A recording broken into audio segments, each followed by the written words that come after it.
Yo les boys, c'est Gab des Recrues. Aujourd'hui, on se retrouve pour la première vidéo de la série Dread sa palette. Et on va parler d'un sujet très bouillant en ce moment dans le national, le retour des Nordiques. En ce moment, qu'est-ce qu'il faut savoir? C'est que le premier ministre François Legault a mis le dossier des Nordiques dans les mains du ministre des Finances, Éric Girard, c'est lui qui gère à peu près les dépenses du Québec, qui les répartit en termes de budget dans chaque ministère. Et c'est lui qui va gérer principalement le dossier des Nordiques. Bon, premièrement, qui est Éric Girard? Parce qu'il ne faut pas que ce soit n'importe qui s'occupe d'un dossier aussi important que le retour des Nordiques. C'est un gars qui a été élu dans la circonscription de Groux, dans les Laurentides. Et c'est un gars qui a été un grand fan des Nordiques dans sa jeunesse. Alors, il a un peu de connaissances dans le sujet des Nordiques. Il veut en apprendre davantage. Aussi, une information qui n'est pas trop sortie en ce moment, c'est que dans le journal Le Devoir, il y a 2 jours, on a publié que normalement, le dossier des Nordiques a été attribué à Éric Girard cet été. Alors, tous les développements qu'on a en ce moment, qu'on apprend aux nouvelles, dans les informations, dans les journaux, tout ça ont été des développements qui se sont passés cet été au début. Et là, on en reparle vu que on a avancé dans le dossier justement. Mais là, il y a aussi des sous-sujets qui vont sûrement être traités par Éric Girard et François Legault, qui est le fait que il y a 2 réseaux des sports au Québec. Il y a RDS et TVA Sport. Alors, s'il y a un éventuel retour des Nordiques un jour, il va falloir gérer qui va diffuser les Nordiques, soit RDS ou TVA Sport. Alors, en ce moment, le principal point de mire de ce sujet-là, du retour des Nordiques, c'est que normalement, dans les prochains jours, on devrait entendre une nouvelle que le premier ministre François Legault, avec le ministre des Finances Éric Girard, devrait rencontrer le commissaire de la Ligue nationale de hockey, Gary Bettman. Et normalement, le principal point qu'on pourrait apporter dans cette discussion-là, c'est qu'à Québec, ils ont déjà un aréna construit et tout récente de 2015, alors on devrait avoir un avantage par rapport à d'autres villes qui voudraient accueillir une équipe.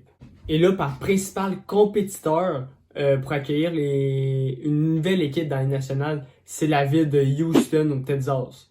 Pourquoi cette ville-là? Ça pourrait former une rivalité incroyable avec les Stars de Dallas principalement. Et ils ont déjà une arena, un amphithéâtre dans cette ville-là qui sert aux Rockets de Houston dans la NBA. C'est sûr qu'il est moins récent que le centre Vidéotron à Québec, mais c'est tout de même un amphithéâtre qui pourrait être utilisé pour une équipe de la Ligue nationale. Alors, l'aréna en question que je vous parle à Houston, c'est le Toyota Center qui a été achevé le 6 octobre 2003. Alors, c'est quand même assez récent. C'est pas si pire par rapport à quelques amphithéâtres dans la Ligue nationale. Et pour un match de hockey, il peut accueillir à peu près 17 800 places. Et en plus, pour Houston, c'est très logique d'accueillir une équipe parce que cet aréna est plus récent, comme j'ai dit, que plusieurs autres arénas dans la Ligue nationale. Ils ont déjà accueilli des équipes de hockey, entre autres les Comets de Houston, qui était une équipe féminine qui n'existe plus aujourd'hui, et une équipe de la Ligue américaine qui s'appelait les Orioles de Houston de 2003 à 2013. Pour revenir dans le vif du sujet des Nordiques, un autre point de vue qu'on peut avoir, c'est qu'est-ce que la ville de Québec veut pour le retour des Nordiques. Justement, le nouveau maire de Québec, Bruno Marchand, a déclaré qu'il ne voulait pas vraiment investir et dépenser des fonds publics dans le projet parce qu'il dit qu'il y a déjà un amphithéâtre qui est prêt à Québec à attendre une équipe, puis il attend encore depuis 2015. Par exemple, une nouvelle positive, c'est qu'il n'hésitera pas à former un groupe de personnes qui va pouvoir gérer ce sujet-là parce qu'il dit que lui, il a un rôle plutôt limité dans ce projet-là parce que c'est pas sa principale préoccupation. Par exemple, il y a d'autres sujets à gérer comme le troisième lien, et etc. Là aussi, dans un éventuel retour des Nordiques, il y a 2 options. Soit tu peux racheter une équipe en ce moment qui est à une basse valeur et tu la fais déménager à Québec, ou tu formes une autre équipe d'expansion. Mais là, c'est vraiment dans la rencontre avec Gary Bettman que François Legault et Éric Girard vont décider de qu'est-ce qu'ils veulent faire et le plan d'action qu'ils veulent développer là-dessus. Justement, un retour d'une équipe de la Ligue nationale à Québec, c'est vraiment pas donné. Là. Il va falloir qu'il y ait soit une entreprise ou une certaine personne qui investisse de l'argent dans cette équipe-là parce que ça coûte pas mal assez cher ramener une équipe ou amener une équipe tout court, là. Et justement, le principal investisseur qui pourrait investir dans le projet, qu'on avait déjà entendu parler dans les retours des Nordiques en 2015, un sujet qui a été assez tabou, c'est Pierre-Carl Pelado, le PDG de Québecor. Là, justement, il y a quelques secondes, je viens de vous dire qu'il y a deux options pour ramener une équipe à Québec. Et il y en a une qui est beaucoup moins chère que l'autre. La moins chère, justement, c'est de faire déménager une équipe à Québec. Alors là, je vais vous mettre en contexte. J'ai fait mes petites recherches et j'ai trouvé que en ce moment, les Coyotes de l'Arizona sont une équipe qui a beaucoup de pourparlers envers un éventuel rachat ou déménagement d'une équipe. En ce moment, eux autres, ils valent 285 millions. Et aussi, selon le classement de Forbes que je suis allé voir, ils ont une diminution de valeur de moins 5%. Alors, ça acclimate un peu plus le prix pour un éventuel rachat. C'est justement à ce moment-là que le rôle de Pierre-Carl Pelado arrive. Il va tenter de racheter les Coyotes de l'Arizona. Là, je vous mets en contexte, c'est pas nécessairement ça qui va arriver, mais c'est une possibilité parce que les Coyotes de l'Arizona vont être mis à la porte de leur arena, le Gila River Arena, à la fin de la saison.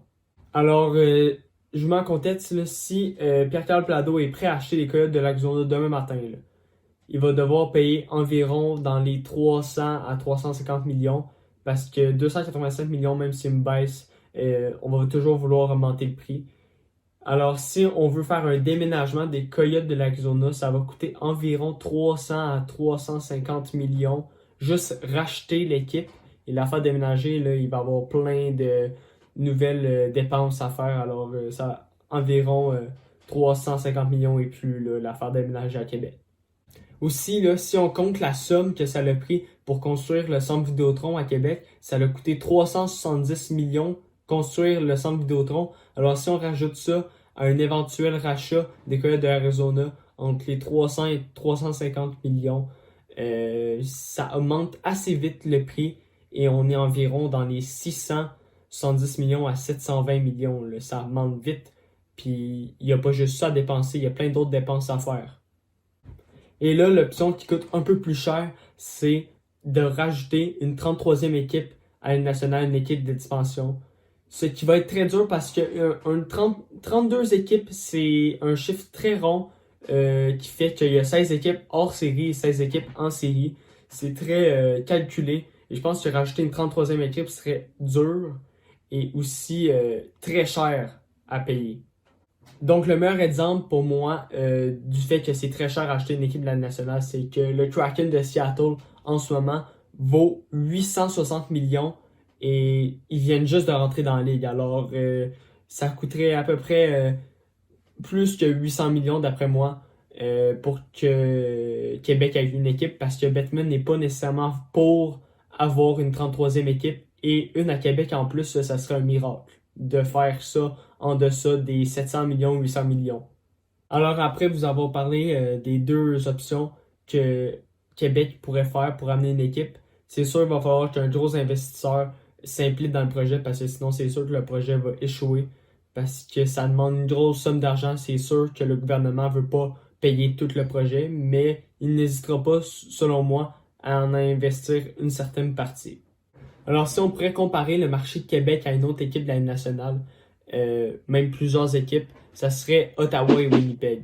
Des marchés canadiens comme celui de Québec. Et si on peut commencer par Winnipeg, à Québec, c'est sûr qu'il y a moins de personnes qui habitent dans la ville que Winnipeg. Mais dans l'agglomération, si on compte les deux villes, Winnipeg devance Québec de seulement 4000 habitants environ. C'est pas beaucoup, mais Québec devance largement Winnipeg en termes de salaire médian de 91 000 à Québec par rapport à 68 000 au Manitoba. Alors, c'est vraiment... je me dis que ça n'a pas de bon sens qu'il y ait une équipe à Winnipeg, mais qu'il n'y en ait pas une à Québec selon ces informations-là, justement.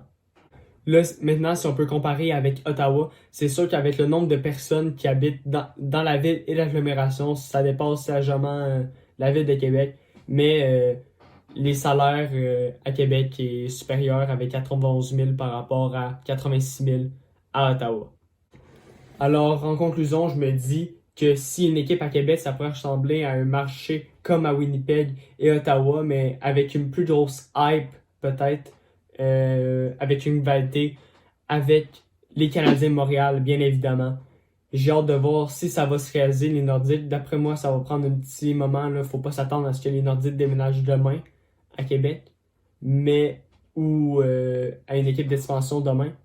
Mais je pense que le sujet, il va refaire surface plusieurs fois dans les prochains mois, prochaines années. Et d'après moi, si le dossier se met bien en marche et ça avance très bien, je pense que les Nordiques, maximum, pourraient revenir dans une dizaine d'années. Je l'espère bien. Alors, j'espère que vous avez apprécié cette vidéo. Moi, en tout cas, ça a été un plaisir de vous parler de ça. J'ai vraiment aimé vous partager ce sujet qui est vraiment très, très tabou dans le national. On ne sait pas qu'est-ce qui va arriver avec ça pour l'instant, mais il y a des développements chaque jour quasiment. Fait que peut-être je vais vous refaire une vidéo pour vous en parler des développements peut-être dans 1 ou 2 mois. On va voir s'il y a des nouvelles nouvelles là-dessus. Donc, merci beaucoup d'avoir regardé ces vidéos. Première vidéo de Dread sa palette et je vous dis ciao tout le monde.